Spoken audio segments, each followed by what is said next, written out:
Hi, welcome to my kitchen. Let's get started. So here are all the ingredients we're going to be using today. I've got some potato wedges, some Frank's Red Hot. The wing sauce will be great too. Some chicken ranch, some cream cheese, some regular cheese, some leftover chicken I'm going to shred up. So let's get started. Okay, we're going to start by making our fries. Just follow the package instructions and whip up some ranch. You can also use ranch in a bottle.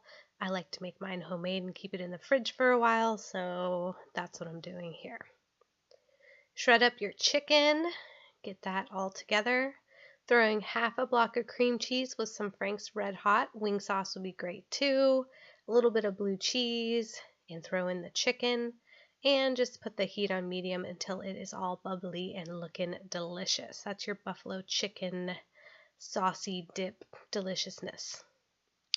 Unfortunately, the layering process video did not go through.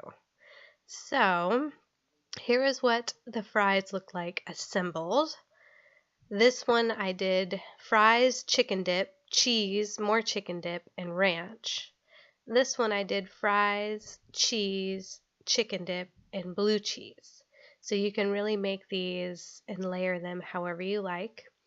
The buffalo chicken sauce dip is really amazing on its own with some chips as well, so use your creativity. Thank you for watching. Check out my other videos and don't forget to subscribe.